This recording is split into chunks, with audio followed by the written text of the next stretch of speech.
Hello everyone, I'm Craig Williams with your Diz Daily Fix for Friday, November 17th, 2017. Here's what's happening today.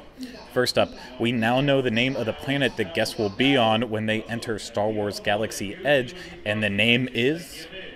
That's right, Batuu. So we were actually one of the first to hear about the name at a media preview for the updated Star Tours this morning, and that, of course, is going to take guests to Crate, which is a new planet from The Last Jedi. I'm not going to spoil any of the other surprises that are along in it, but it was really awesome, and I am very pumped now for The Last Jedi, as if I wasn't before.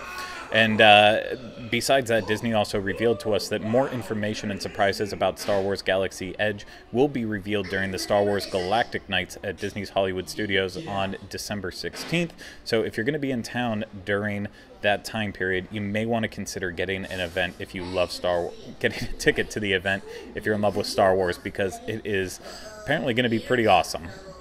Now, moving on, yesterday there were reports from CNBC that Comcast has expressed an interest to purchase some major assets from 21st Century Fox, and this would be surprising except for the fact that we just went through this, I believe, last week, with Disney also being rumored to do the exact same thing until their talks came to an end.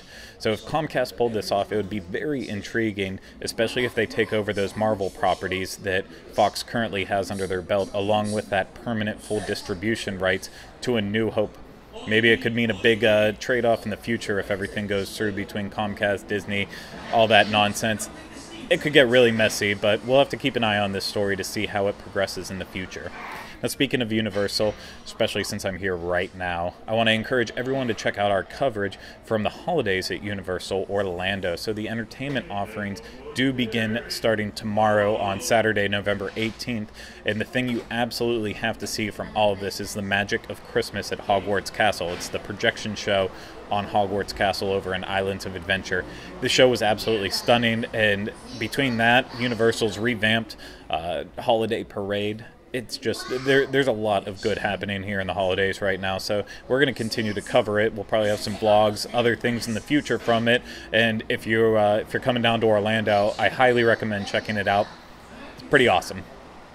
Now, moving over to the Diz, today's featured article comes from Carrie Ann Knight, and it is about a resort guest perspective from Disney, about Disney's communication leading up to Hurricane Irma back in September when that happened. I don't know, it's been so long. It seems like a whole year ago that all happened.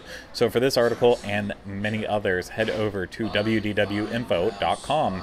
Trending on the boards today is a thread discussing the new pickup time for Disney's Magical Express. Many of our posters are unhappy about the change. For those who aren't aware, Disney Magical Express used to pick up 3 hours ahead of time before your flight, and now it is going to be 4 hours ahead of time, which is just absolutely bonkers. I show up an hour before my flight. I can't imagine doing 4 hours. But this thread was started by a poster, Queen of the WDW Scene, and is entitled, "So is the new 4-hour Disney Magical Express pickup time for everyone or certain airlines?" And you can look for that thread on the Disney Resorts forum at disboards.com to join in on that discussion. Now, it is Friday, and we have an episode of The Dining Show going up later, and that is going to be a little bit different. It's not a review this week, but it's going to be the panel's favorite recipes from Disney parks that they think would make a good addition to your Thanksgiving meal lineup. So you can find that later on today at youtube.com/DizUnplugged. Now for the weather. Out in Anaheim, there's a chance of rain today, but then the sun should come out for the rest of the weekend, with temperatures bouncing all around the 70s, and lows are going to kind of maintain in the low 50s.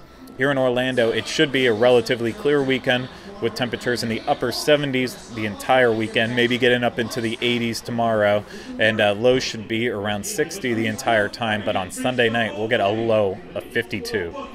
Brr. So, for links to everything I discussed on today's Diz Daily Fix, please visit the Daily Fix main page at wdwinfo.com/dailyfix. That's going to do it for me today. We'll be back with you on Monday for the next installment of the Diz Daily Fix. Have a great weekend, everyone.